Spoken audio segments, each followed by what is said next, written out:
মারে, শুরুটা কিভাবে করব বুঝে উঠতে পারছিলাম না।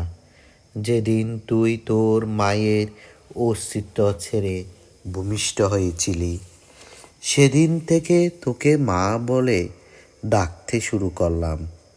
তোকে মা ডাকতে গিয়ে আমার নিজের মা হারানোর ব্যথাটাই ভুলে গিয়েছিলাম। তোর মাও তোকে মা ছাড়া অন্য নামে কখনো ডাকেনি। বিদ্যালয়ে প্রথম দিন শিক্ষক তোর নাম জিজ্ঞেস করেছিলেন। তোকে মা বলে ডাকতে ডাকতে তোর ডাক নামটাও ভুলে গিয়েছিলাম। আমি তোর নাম বলতে না পারায় সবাই আমাকে নিয়ে হাসতেছিল। তাই চিঠির উপর তোর নামের জায়গায় মা লিখেছি। হঠাৎ করে তুই এভাবে চলে যাবি, আমি তা বুঝতেই পারিনি। ছেলেটা যেদিন বাইরে ব্যাগ হাতে তোর জন্য অপেক্ষা করছিল, যে কখন তুই দরজা খুলে বাইরে বের হয়ে আসবি, আমি তখন ভিতরে বসে রবের কাছে প্রার্থনা করছিলাম আর ভাবছিলাম যে আর কতটা ভালোবাসতে পারলে তুই আমাকে ছেড়ে চলে যাবে না। অপরদিকে তুই ঘরে বসে ভাবছিলি আজ যেতে না পারলে ছেলেটার কাছে ছোট হয়ে যাবি। আর আমি ভাবছিলাম তুই চলে গেলে সমস্ত পিতৃজাতির কাছে কি করে মুখ দেখাবো।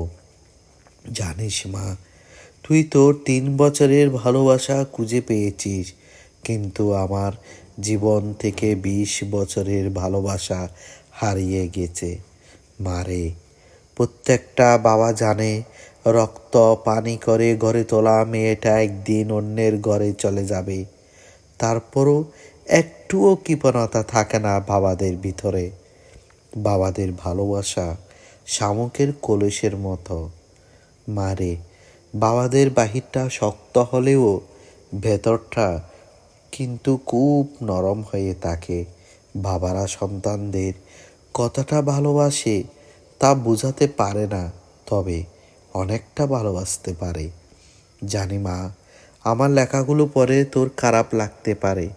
কি করব বল?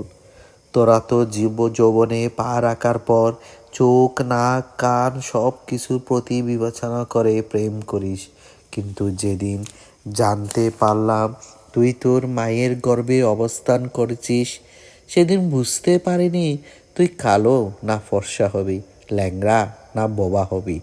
কোনো কিছুর অপেক্ষা না করে তোর প্রেমে পড়েছিলাম, তাই এত কিছু লিখলাম। আমি জানি মা, তোদের সব সন্তানদের একটা প্রশ্ন, বাবারা কেন তাদের ভালো লাগাটাকে সহজে মানতে চায় না। উত্তরটা তোর গাড়ে তোলা থাকলো। তুই যেদিন মা হবি সেদিন নিজে নিজে উত্তরটা পেয়ে যাবি।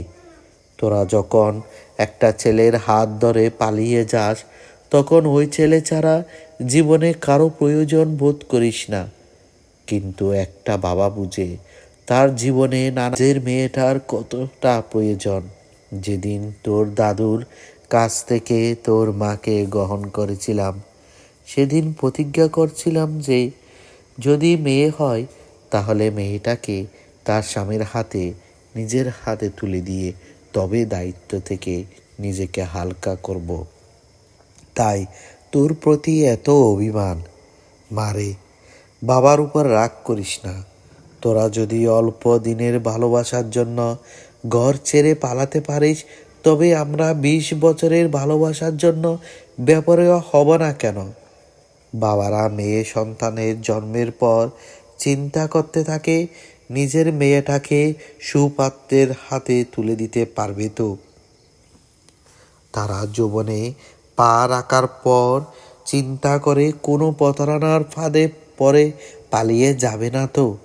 তাই মেয়েদের প্রতি প্রত্যেকটা বাবার এতটা নজরদারি তাকে। যদি মন খাদে চলে আসিস, বুক পেতে দেব। ঠিক আগে যেভাবে ভালোবেসেছিলাম সেভাবে বাসব। অপেক্ষায় থাকলাম। হয়তো তোর মায়ের মতো তোকে পেটে ধরিনি, তবে পিঠে ধরার যন্ত্রণাটা সহ্য করতে পারছি না। খুব কষ্ট হচ্ছে রে, খুব কষ্ট হচ্ছে। ইতি, তোর জন্মদাতা পিতা।